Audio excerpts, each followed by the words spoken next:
Hey, welcome back for day 2. This is part 1 of day 2. We headed out east of Marysville on the O2, and then we took the 24 over to Monroe. It's about 12-13 miles from Marysville over to Monroe. Now this day was a long day. It was about 103 miles altogether. But yeah, I had to break it up into parts because there was a lot going on this day.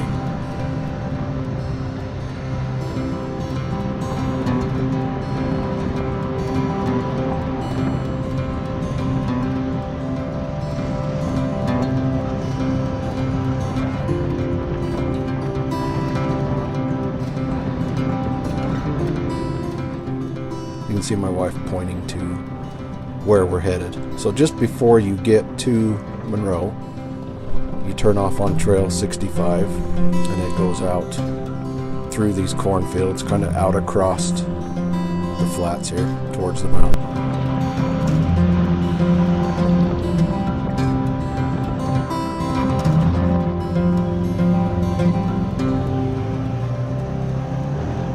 The trail starts to narrow up just a little bit, starts to look more like a trail. Eventually you hit the 50-inch gate for Trail 65. This trail is Black Diamond Trail, rated at most difficult. It's not too terribly bad. I mean, it is uphill. The entire trail is uphill, and it's fairly steep, and you can see that you gain altitude pretty quickly.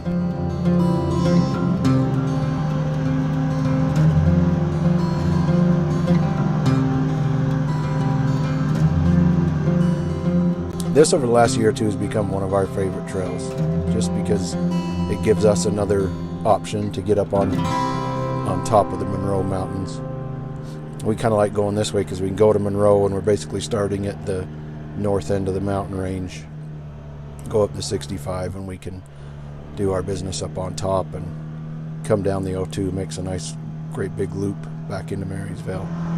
But yeah, this Trail 65 is slowly turning out to be one of our favorites.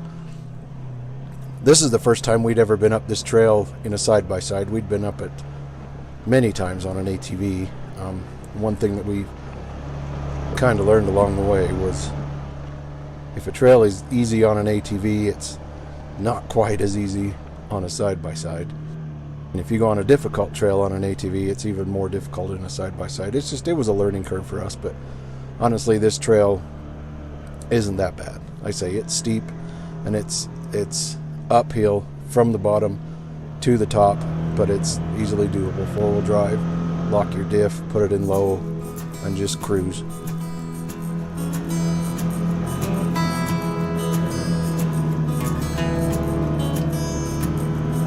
Yeah, you can see you start gaining some altitude. There's some really cool views back. I mean, unfortunately, when you're going up this trail, the views are kind of behind you, but you still get a few glimpses back down into the valley.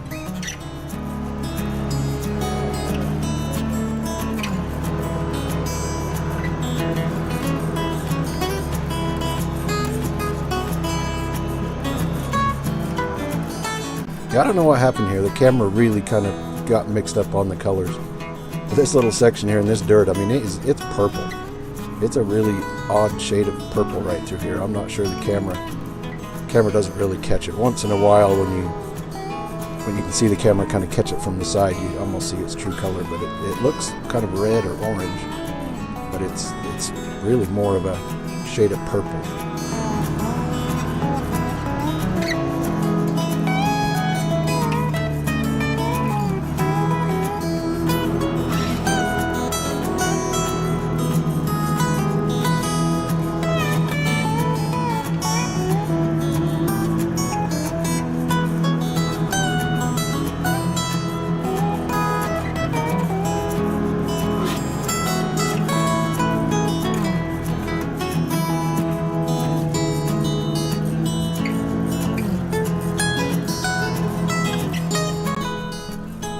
So it isn't until you get right near the top of this trail that you come back and hit the tree line.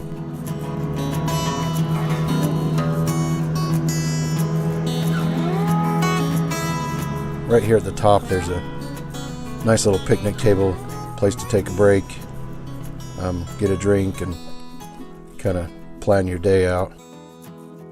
And this gate here is definitely one of the tightest gates here. It's a snug fit. I mean, I'm about 51 inches wide, 51 and a quarter, and it's not my right. Okay, come straight. Pretty tight. But luckily I've got my wife to give me direction. You're good. We turned right on the 78, and we're taking the 78 up the mountain. Lots of really cool views. This is really pretty road here.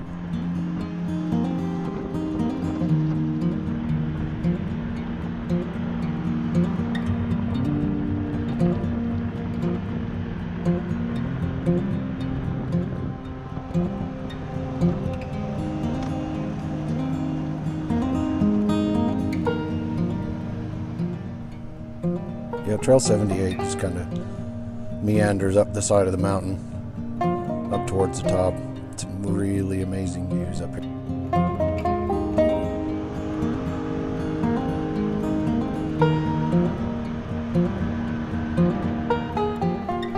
There's a nice little view down to Hunt's Lake.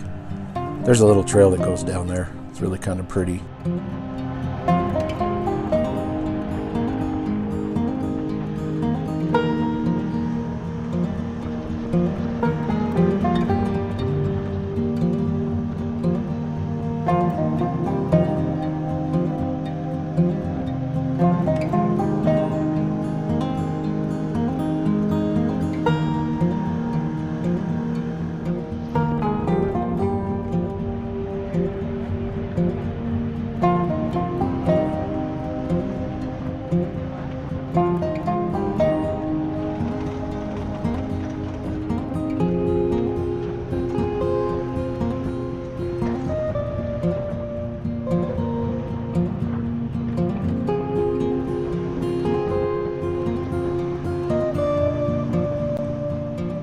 So about 8 miles from when you connect to Trail 78 is a turnoff that takes you up to Monroe Peak.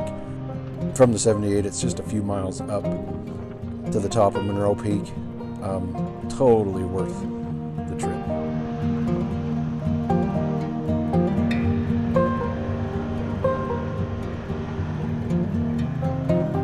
Yeah, even this little road up to Monroe Peak is a pretty little ride. You get back up out of the tree line up pretty high. It's 11,000 something feet up here. You can see we passed a couple of hang gliders getting ready to go. But you cruise on up here to the radio towers, and the views up here are almost 360 degrees. You can see as far down to the left is Marysvale. You can see past Richfield. You can almost see Salina from up here. I mean, the view up here is pretty dang spectacular.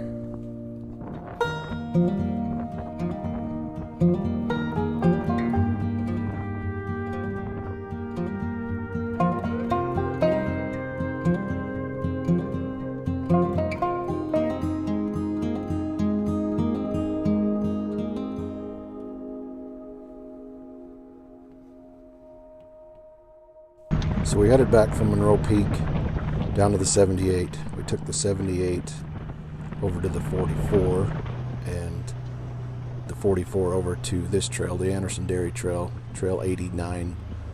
This is one of our favorite trails, without a doubt. This is a trail that we do on every single trip.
this is where I'm going to leave you with part 1. This is where the upper part of Trail 89 crosses the 01.